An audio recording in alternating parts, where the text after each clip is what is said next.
Salut les amis, bienvenue dans cette vidéo un petit peu particulière puisqu'on va être sur un mélange entre présentation de produits et tuto pour vous aider à assembler le PC gamer de vos rêves. Là en l'occurrence, on va être sur la présentation du boîtier Deepcool qui est juste là, avec les MF120 qui sont en façade et le tout nouveau Captain Pro RGB, c'est-à-dire le water cooling de Deepcool avec un système anti-leak qui est dedans. Dans cette vidéo, vous allez voir étape par étape, c'est détailler le plus possible, mais vous risquez d'avoir des questions, n'hésitez pas à les poser en commentaire, mais comment assembler votre PC gamer, peu importe la marque. Là c'est fait avec ces composants-là, ce que vous allez voir, c'est aussi valable pour de l'Intel, c'est valable pour de l'AMD, c'est valable pour n'importe quel boîtier, donc n'hésitez pas à regarder la vidéo, faites des posts dedans, et me posez vos questions en commentaire quand vous en avez. N'hésitez pas non plus à vous abonner, activer les notifications, à me rejoindre sur les réseaux sociaux, vous pouvez également me poser des questions à ce niveau-là. Voilà, je vous laisse maintenant avec le tuto et on reparle de l'ensemble des produits juste après.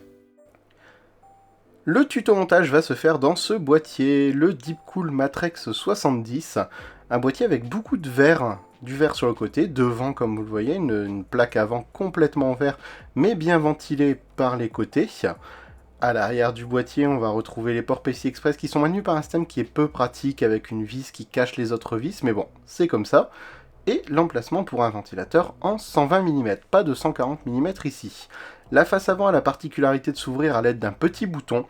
Il suffit d'appuyer dessus, la plaque va basculer et vous pouvez l'enlever. La plaque sur le côté est maintenue avec uniquement 2 vis à main, donc très facile pour le désassemblage. Et justement, avant d'assembler le PC, il faut commencer, c'est assez amusant, par le désassembler. Donc je vais enlever les filtres, je vais enlever les plaques avant, la plaque arrière, la vitre intérieure, la vitre latérale, le ventilateur intérieur, les baies pour disque dur, je vais tout retirer. N'oubliez pas de bien préparer vos outils et de bien être organisé au niveau de vos vis pour ne pas en perdre.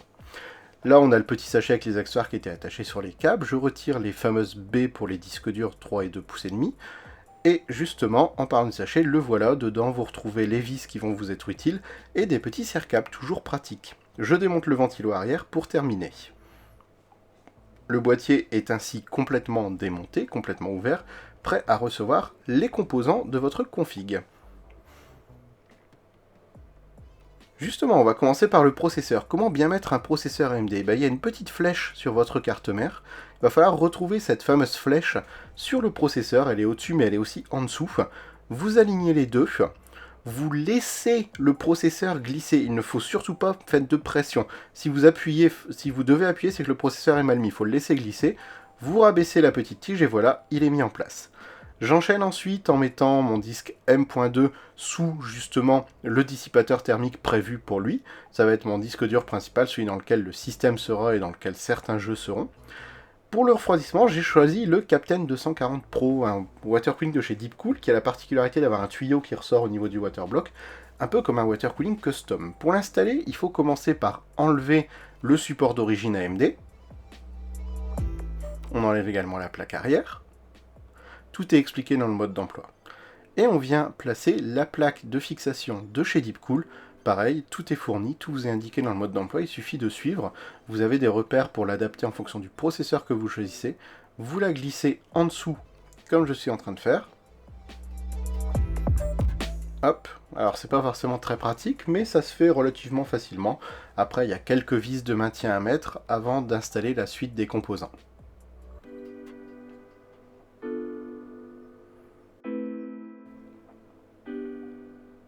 Là, je fixe les plaques qui vont servir à maintenir le water block au-dessus du processeur, justement.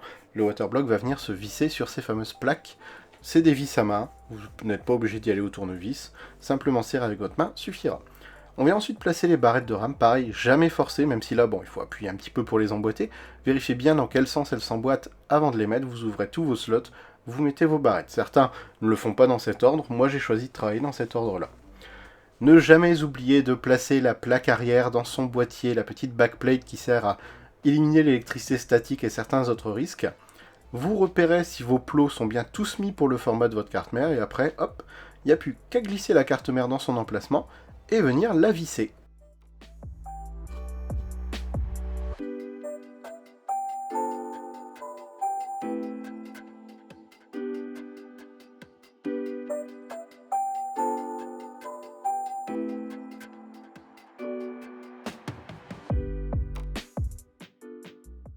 Une fois vissé, là, le water cooling n'a pas de pâte thermique prémise. Donc je viens mettre un simple petit grain de riz, ni plus ni moins, au centre de mon processeur qui va s'étaler tout seul avec la pression du waterblock. Certains font un Z, certains prennent le temps de l'étaler sur tout le processeur. Ça, c'est vous qui décidez. N'oubliez pas d'enlever le film sous le waterblock. Je vois beaucoup de monde qui le laisse parfois, c'est des images assez humoristiques, mais il faut le savoir quand même. Voilà, ne jamais en mettre trop de pâte thermique, ça ne sert à rien, de toute façon, au contraire, ça va dégrader. Là, le grain de riz, c'est suffisant. Repérez dans quel sens vous voulez fixer votre water cooling, et fixez-le. Je viens ensuite placer tous les câbles du front panel, c'est généralement en bas de la carte mère qui viennent se fixer, c'est le bouton power, les USB, etc.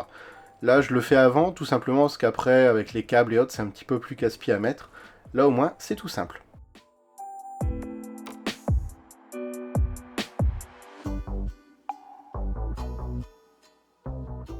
Là, je commence à placer mes différents câbles pour venir brancher plus tard mes disques durs en SATA, placer tout ce qui est plaçable en fait, tant qu'on a la place nécessaire, c'est plus simple. Ensuite, la carte graphique, la 2080 Dual de chez Asus, je repère quel slot je vais devoir retirer. Hop, comme vous voyez, je retire ensuite les slots PCI Express. C'est généralement des vis à main, il y a encore quelques systèmes à casser, mais c'est assez rare. Là, on retire donc le numéro 2 et le numéro 3. Et ensuite, il y aura juste à venir placer la carte graphique et installer les vis forcément pour la maintenir.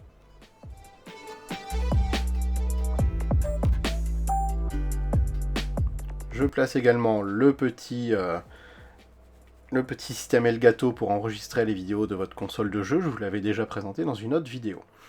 Voilà à quel stade on en est à ce moment-là. Nos prises pour disque dur sont déjà placées parce que la carte graphique en fait les masque après. Donc c'est plus simple de les mettre avant de placer la carte graphique.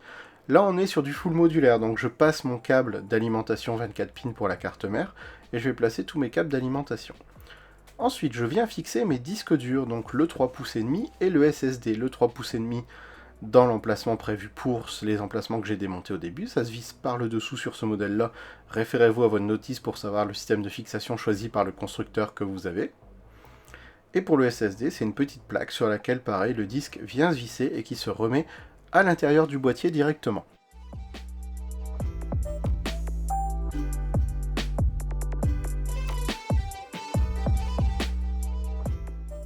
Une fois que c'est fait, je vais venir placer mon bloc d'alimentation, en l'occurrence le Be Quiet.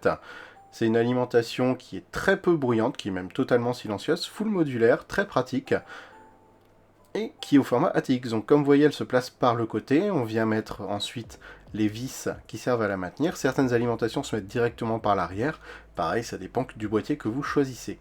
Pour l'avant, il n'y a pas de ventilo dans ce boîtier-là, donc les MF120S vont venir faire le travail. C'est des ventilateurs qui n'ont pas de structure, ils sont juste maintenus par un châssis en aluminium central avec du RGB central, mais font preuve d'une pression statique très importante et d'une ventilation très efficace. Ensuite commence la partie du câble management, celle où vous allez certainement passer le plus de temps au début. Prenez votre temps, un bon câble management permet à l'air de circuler efficacement, vous aide à vous y retrouver dans vos câbles si jamais vous devez faire le moins de changements dans votre config. Bref, le câble management c'est important, il ne faut surtout pas le négliger. Vérifiez en même temps que chaque connexion est bien faite, que vos disques durs sont bien branchés, votre carte mère alimentée, votre carte graphique également. Et on se retrouve avec ça. Une fois que vous avez pris le temps, comme vous voyez, on a une config sur laquelle on voit très peu de câbles. En plus là, on a le support de carte graphique qui vient masquer une partie des câbles. Ça fait vraiment sympa. Le water cooling également, avec son petit côté custom avec le tuyau qui ressort. Et les MF120S en façade qui rendent parfaitement. J'ai choisi de mettre la télécommande pour les gérer sur le côté. Comme ça, elle est accessible en enlevant la façade avant, qui s'enlève avec juste un bouton. Donc relativement facile d'accès.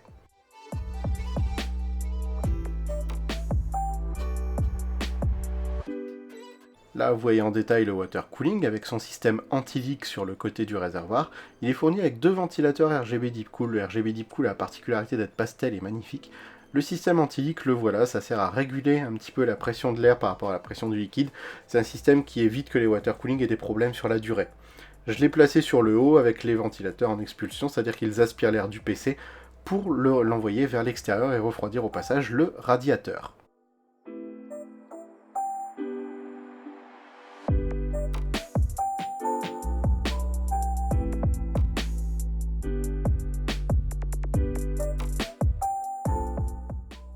Là, vous voyez le support pour carte graphique, alors il peut s'ajuster en hauteur en fonction du modèle de carte graphique que vous choisissez. Il est RGB, un seul câble à placer, très facile, et il supporte vraiment bien la carte graphique. Alors comme vous l'avez vu, assembler un PC gamer, c'est pas si compliqué que ça. La règle d'or quand on fait de toute façon de l'assemblage PC, surtout quand ça va être vos premières fois, c'est de bien anticiper et prendre son temps. Toujours être sûr avant de commencer le montage d'avoir tous les outils, d'avoir tous les composants, qu'il vous manque pas un petit câble, une petite vis, de la pâte thermique, que vous avez les bons tournevis. Et une fois que c'est assemblé, paniquez pas si jamais vous voyez que ça démarre pas ou autre, parfois c'est simplement un câble qui a bougé pendant le montage. Ouvrez votre boîtier, regardez si rien n'a bougé, prenez le temps et souvent ça règle 95% des problèmes que vous aurez au premier démarrage. Si vous avez la moindre question, comme je disais en début de vidéo, n'hésitez pas à me la poser.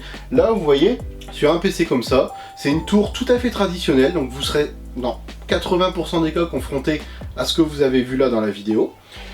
Après, sur cette config-là, les composants, vous les connaissez, je vous les ai déjà présentés dans une autre vidéo, c'est les composants Asus blancs que vous avez vu plusieurs fois. Au niveau du water cooling, le water cooling de Deepcool est vachement sympa. On revient toujours sur les fameuses couleurs Deepcool, les couleurs pastel un peu flashy, qui sont propres à la marque et qui sont top. Le petit côté, le tuyau qui ressort en façade, ça amène un design entre le water cooling custom et le water cooling AIO qui est vachement sympa. Il y a la fameuse valve anti-leak, c'est-à-dire en cas de surpression du liquide, mais il faut y aller pour que ça arrive, c'est une sécurité. Le Captain Pro de toute façon est très performant. Au niveau des water cooling AIO Deepcool, c'est toujours la même chose. Les ventilateurs à l'avant, c'est des MF120. Ils sont assez étranges au début parce qu'il y a uniquement la structure en aluminium avec la petite touche RGB au centre. Il n'y a pas de tour, il n'y a rien du tout, c'est de l'open frame, c'est du ventilateur open frame. Et pourtant, ils ont des performances qui sont top. Un silence qui est incroyable, des couleurs qui sont belles. Et avec cette espèce de design, on va dire en H, puisque une fois allumé, on dirait un petit H, et ben ça change complètement le design de la ventilation traditionnelle qu'on connaît. Et ça, c'est sympa. Dans un boîtier, ça fait du changement. Surtout que celui-là de boîtier, je vous mets les deux références en dessous parce que n'oubliez pas qu'il est livré sans ventilateur RGB en façade. Vous n'avez que le ventilateur arrière de fourni avec. Il y a une autre version où vous avez des ventilos RGB de fourni. Pas ceux-là, mais des ventilos plus traditionnels. Pareil pour le petit support de carte graphique RGB. C'est très facile à placer. Ça masque vos câbles, ce qui fait que ça fait une finition un peu plus premium à votre montage.